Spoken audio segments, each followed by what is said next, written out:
Hi, Assalamualaikum. I am Maya and my metric number is 2111828, and today I will be presenting a review of a bold and thought-provoking book titled Reopening Muslim Minds, A Return to Reasons, Freedoms and Tolerance, that were written by Mustafa Akil. For me personally, this book is a powerful attempt to revive the intellectual and ethical soul of Islam, one that is deeply rooted in reason, compassion, and also openness. So, the first thing I will talk about the author. Who is the author? The author is Mustafa Akil, is a Turkish journalist, scholar, and a senior fellow at the Cato Institute, and he is well known for writing on the intersections of Islam, freedoms, and also modernity.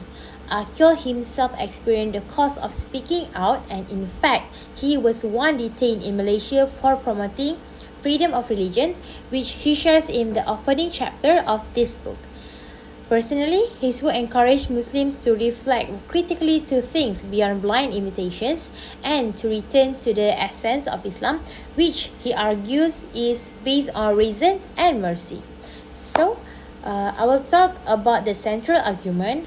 What arguments that I found while reading this book is at the opening of Reopening Muslim Mind is a striking question, which is why did the Islamic world fall behind in terms of intellectual freedom, science, and governance? Actually, Akil argues that the problem is not just colonialism or external interference, it's also from the internal interference, closing of the Muslim minds. He explained how in the early centuries Muslim scholars like the Mu'tazilis embraced rationalism and ethics, believing that human reason could understand morality and God's justice, and they also promoted ideas such as human free will and freedom of belief. But eventually, their ideas were rejected. By who? By more conservative scholars like Al-Ghazali, who supported the Ash'ari school of thought. This school thought that only God determines what is good and what is bad, and human reason has no independent authority. This shift Akil claims marked the decline of intellectual openness in Islam. So the second one is the key themes that I found in this book. I will highlight four key themes from the books. The first one is reason versus traditionalism. So Akil promotes a return to ijtihads, the independence reasoning that once flourished in Islamic civilizations. He encouraged Muslims to reinterpret the Quran using context, ethics, and logics, just like how early thinkers did during the Islamic Golden Age.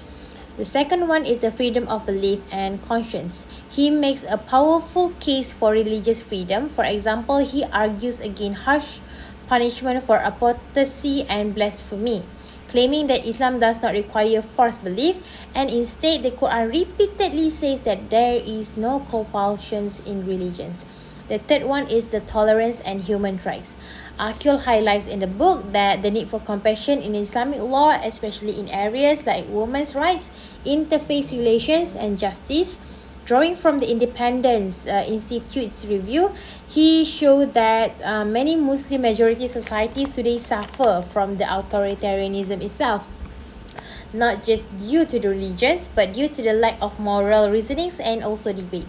Last but not least is the reform and the modern world. He doesn't just look back. He offers solutions for today's society. He argued that Muslims need to engage with philosophy, science, and universal ethics, and not by abandoning Islam, by reconnecting both of it with its true foundations. There is also strength of the book, and what makes these books very powerful is that it's not just for academic purposes. It also can be personal, relevant, and grounded in real experience. First, it's courageous. Akil courageous itself dares to challenge dominant narrative while staying faithful to Islam. The second one is it is well researched, full of references from classical scholars and also from the Quranic verses. And the third one is it is hopeful. Rather than attacking Islam itself, he shows how we can revive its ethical heart.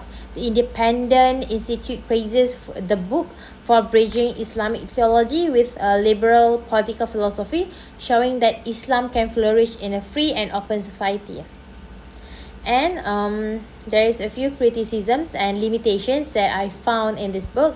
And of course, not everyone agrees with Akyol, because some traditional scholars or philosophers see that his idea as too liberal or influenced by Western thought. Others feel he oversimplified the debate between Mutazilites and Ash'ari theology.